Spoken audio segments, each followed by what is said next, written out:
ನಮಸ್ಕಾರ ಎಲ್ಲರಿಗೂ. ಇವತ್ತು ನಾವು ಹೊಂಟಿರೋದು ಉಡುಪಿ ಜಿಲ್ಲೆಯ ಕುಂದಾಪುರದಿಂದ ಸುಮಾರು 35 ಕಿಲೋಮೀಟರ್ ದೂರದೊಳಗಿರುವಂಥ ಕಮಲಶಿಲೆಗೆ. ಕಮಲಶಿಲೆ ವಿಶೇಷ ಏನಂದ್ರೆ ಇಲ್ಲೇ ಬ್ರಾಹ್ಮಿ ದುರ್ಗಾ ಪರಮೇಶ್ವರಿ ದೇವಿ ನೆಲೆಸಾಳ. ಸಾಮಾನ್ಯವಾಗಿ ಶಿವನನ್ನ ಲಿಂಗ ರೂಪದೊಳಗೆ ಪೂಜೆ ಮಾಡೋದು ಎಲ್ಲರಿಗೂ ಗೊತ್ತಿರುವಂಥ ವಿಷಯ. ಆದ್ರೆ ಈ ದೇವಸ್ಥಾನದೊಳಗೆ ಲಿಂಗ ರೂಪದೊಳಗೆ ದುರ್ಗಾದೇವಿಯನ್ನ ಪೂಜಾ ಮಾಡ್ತಾರ. ಇದು ಇಲ್ಲಿನ ವಿಶೇಷ. ಜಗತ್ತಿನೊಳಗನ ದುರ್ಗಾದೇವಿ ಲಿಂಗ ರೂಪದೊಳಗ ನೆಲೆ ನಿಂತಿರುವಂಥ ಏಕೈಕ ಸ್ಥಳ ಅಂದ್ರೆ ಅದು ಕಮಲಶಿಲೆ. ಈ ಲಿಂಗ ಮಹಾಕಾಳಿ, ಮಹಾಲಕ್ಷ್ಮಿ ಮತ್ತು ಮಹಾಸರಸ್ವತಿ ದೇವಿಯರ ಶಾಶ್ವತ ಶಕ್ತಿಗಳ ಸಂಯೋಜನೆ. ಸುತ್ತಲೂ ಹಚ್ಚ ಹಸಿರಿನ ಮರಗಿಡಗಳು, ಪರ್ವತ ಸಾಲುಗಳ ಮಧ್ಯದೊಳಗ ಇರುವಂಥ ದೇವಸ್ಥಾನ ಈ ಕಮಲಶಿಲೆ. ಇಲ್ಲೇ ಕುಬ್ಜಾ ನದಿ ರೂಪದೊಳಗ ಹರಿತಾಳ. ಈ ದೇವಸ್ಥಾನಕ್ಕೆ ಒಂದು ಪೌರಾಣಿಕ ಹಿನ್ನೆಲೆ ಅದ. ಅದೇನಂದ್ರ ಪುರಾಣಗಳ ಪ್ರಕಾರ ಕೈಲಾಸ ಪರ್ವತದೊಳಗ ಪಿಂಗಳ ಅನ್ನೋ ಒಬ್ಬ ಸುಂದರ ನೃತ್ಯಗಾರ್ತಿ ಇದ್ಲಂತ. ಒಮ್ಮೆ ಅವಳು ತನ್ನ ಅಹಂಕಾರದಿಂದ ತಾನು ನೃತ್ಯ ಮಾಡೋದಿಲ್ಲ ಅಂತ ಹೇಳ್ತಾಳ. ಆಗ ಪಾರ್ವತಿ ದೇವಿ ಭೂಲೋಕದೊಳಗ ಕುರೂಪಿಯಾದ ಹೆಣ್ಣಾಗಿ ಹುಟ್ಟು ಅಂಥೇಳಿ ಶಾಪ ಕೊಡ್ತಾಳ. ಆಗ ಪಿಂಗಳ ತನ್ನ ತಪ್ಪಿನ ಅರಿವಾಗಿ ಪಾರ್ವತಿ ದೇವಿ ಹತ್ರ ಕ್ಷಮೆಯನ್ನ ಕೇಳ್ತಾಳ. ಆಗ ಭೂಲೋಕದೊಳಗ ಕರಟಾಸುರ ಅನ್ನುವಂಥ ರಾಕ್ಷಸನ ಉಪದ್ರ ಭಾಳಾಗಿರ್ತದ. ಅದಕ್ಕೆ ಭೂಲೋಕವಾಸಿಗಳ ಉದ್ಧಾರಕ್ಕೆ ತಾನ ಅವತಾರ ಮಾಡ್ತೀನಿ ಅಂತ ಹೇಳಿ ಪಾರ್ವತಿ ಹೇಳ್ತಾಳ. ಸಹ್ಯಾದ್ರಿಯ ತಪ್ಪಲಿನಲ್ಲಿರುವಂಥ ಋಕ್ಷಮುನಿಯ ಆಶ್ರಮದ ಬಳಿ ಕಮಲಶಿಲೆಯ ರೂಪದ ಲಿಂಗದೊಳಗ ಕಾಣಿಸ್ಕೊಳ್ತೀನಿ ಅಂಥೇಳಿ ಹೇಳ್ತಾಳ. ಶಾಪಗ್ರಸ್ತೆ ಆದಂಥ ಪಿಂಗಳ ಈ ಪ್ರದೇಶದೊಳಗ ಕುಬ್ಜಾ ನದಿ ರೂಪದೊಳಗ ಹರಿತಾಳನ್ನುವಂಥ ಒಂದು ನಂಬಿಕೆ. ಈ ಕುಬ್ಜಾ ತನ್ನ ಈ ಕುರೂಪ ಜನ್ಮದಿಂದ ಮೋಕ್ಷಕ್ಕಾಗಿ ಈ ಕ್ಷೇತ್ರದೊಳಗ ಸುಪಾರ್ಶ್ವ ಗುಹೆಯೊಳಗ ತಪಸ್ಸನ್ನು ಮಾಡ್ತಾಳ. ಈ ತಪಸ್ಸಿನಿಂದ ಪಾರ್ವತಿ ದೇವಿ ಪ್ರಸನ್ನಳಾಗಿ ಸುಪಾರ್ಶ್ವ ಗುಹೆಯೊಳಗ ಹುಟ್ಟುವಂಥ ನಾಗತೀರ್ಥ ಮತ್ತು ಕುಬ್ಜಾ ನದಿಯ ಸಂಗಮ ಸ್ಥಳವಾಗಿರುವಂಥ ಈ ಕಮಲಶಿಲೆಯೊಳಗ ಲಿಂಗ ರೂಪದೊಳಗ ಪ್ರತ್ಯಕ್ಷ ಆಗ್ತಾಳ. ಪ್ರತ್ಯಕ್ಷಳಾದಂಥ ಪಾರ್ವತಿ ದೇವಿ ಕುಬ್ಜಾಳಿಗೆ ಹೇಳ್ತಾಳ, ಅದೇನಂದ್ರೆ ಶ್ರೀಕೃಷ್ಣನ ಸ್ಪರ್ಶದಿಂದ ನಿನ್ನ ಈ ಪಾಪ ಪರಿಹಾರ ಆಗ್ತದಂತೇಳಿ ಹೇಳ್ತಾಳ. ಅದೇ ಪ್ರಕಾರ ದ್ವಾಪರ ಯುಗದೊಳಗ ಕುಬ್ಜಾ ಮಥುರಾ ಪಟ್ಟಣದೊಳಗ ಗಂಧ ತೇಯುವಂಥ ಕೆಲಸವನ್ನ ಮಾಡ್ತಿರ್ತಾಳ. ಆಗ ಶ್ರೀಕೃಷ್ಣನ ಸ್ಪರ್ಶದಿಂದ ಆಕೆಯ ಶಾಪ ಎಲ್ಲ ಪರಿಹಾರ ಆಗಿ ತನ್ನ ಕುರೂಪ ಜನ್ಮದಿಂದ ಮುಕ್ತಿ ಹೊಂತಾಳ.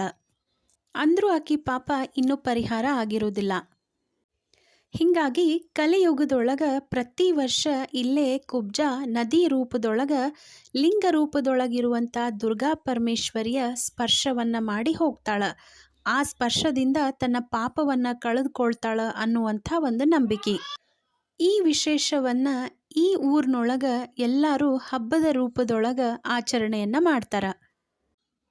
ಈ ದೇವಸ್ಥಾನದೊಳಗ ಬ್ರಾಹ್ಮಿ ದುರ್ಗಾ ಪರಮೇಶ್ವರಿ ಪ್ರಧಾನ ದೇವತೆ ಮತ್ತು ಪ್ರಾಂಗಣದೊಳಗ ಗಣಪತಿ, ಹೊಸಮ್ಮ ದೇವಿ, ವೀರಭದ್ರ, ಈಶ್ವರ, ನಾಗದೇವತೆ, ನವಗ್ರಹಗಳು, ವಿಷ್ಣು, ಮುಂಡತ್ತಾಯ ಹಿಂಗೆ ಹಲವಾರು ದೇವರುಗಳನ್ನು ನಾವು ನೋಡ್ಬೋದು.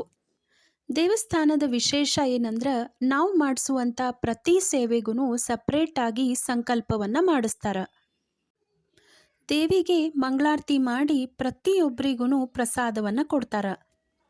ಶೃಂಗೇರಿ ಗುರುಗಳು 1991-92 ಲಿಂಗದ ರೂಪದೊಳಗಿರುವಂಥ ದೇವಿ ಹಿಂದ ಒಂದು ಅಲಂಕಾರ ಮೂರ್ತಿಯನ್ನು ಪ್ರತಿಷ್ಠಾಪನೆ ಮಾಡಿದ್ರಂತ. ಈ ದೇವಸ್ಥಾನದ ವಿಶೇಷ ಏನಂದ್ರೆ ಇಲ್ಲೇ ಚಂಡಿಕಾ ಹೋಮ, ರಂಗಪೂಜೆ ಬಹಳ ಮುಖ್ಯವಾದದ್ದು. ಮಕ್ಕಳಾಗದೇ ಇರೋರು, ಮದುವೆ ಆಗಬೇಕು ಅನ್ನೋರು ಇಲ್ಲಿ ಬಂದು ಹರಕೆಯನ್ನು ಕಟ್ಕೊಂಡು ಹೋಗ್ತಾರೆ. ಅದು ನೆರವೇರ್ತದನ್ನುವಂಥ ನಂಬಿಕೆ. ಇಲ್ಲಿನ ಬ್ರಹ್ಮ ರಥೋತ್ಸವವಂತೂ ವಿಶೇಷದೊಳಗ ವಿಶೇಷ. ಇಲ್ಲೇ ಪ್ರತಿದಿನ ದೇವಸ್ಥಾನದೊಳಗೆ ಪ್ರಸಾದ ಸಿಗ್ತದ. ಪ್ರಸಾದ ಅನ್ನೋಕ್ಕಿಂತ ಅದು ಒಂಥರ ಹಬ್ಬದ ಊಟ ಅಂತ ಹೇಳಿದ್ರೆ ತಪ್ಪಾಗಂಗಿಲ್ಲ. ಯಾಕೆ ಹಬ್ಬದ ಊಟ ಅಂತಂದ್ರೆ ಅಷ್ಟು ವೆರೈಟಿ ಐಟಮ್ಸ್ ಇರ್ತಾವಿಲ್ಲೇ.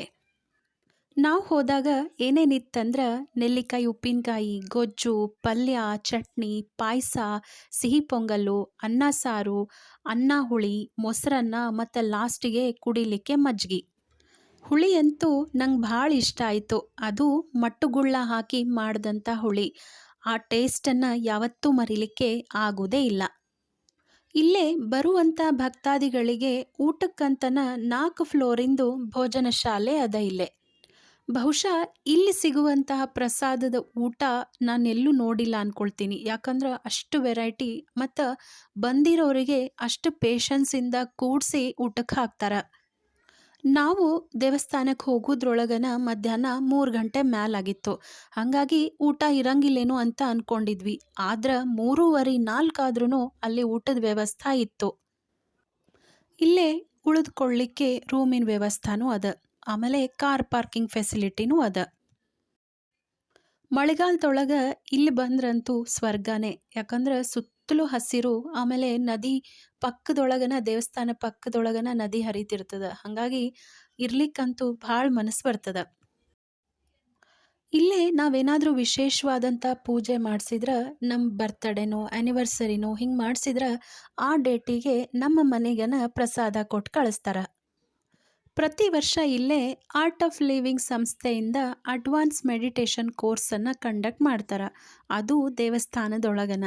ನಾವು ಒಂದ್ಸಲ ಈ ಕೋರ್ಸನ್ನು ಅಟೆಂಡ್ ಮಾಡಿದ್ವಿ. ಆ ಹಸಿರು ಪರಿಸರದೊಳಗೆ ಮೆಡಿಟೇಷನ್ನು, ಆ ನದಿ, ಆ ಊಟ ಸ್ವರ್ಗನ ಸರಿ. ಉಡುಪಿ ಡಿಸ್ಟಿಕ್ಕಿಗೆ ಬಂದಾಗ ನೀವು ಒಂದ್ಸಲ ಈ ದೇವಸ್ಥಾನಕ್ಕೆ ಭೇಟಿ ಕೊಡ್ರಿ. ದೇವಿ ದರ್ಶನ ಮಾಡ್ರಿ. ಹಂಗೆ ಪ್ರಸಾದ ಅಂತೂ ಮಿಸ್ ಮಾಡಲೇಬೇಡ್ರಿ.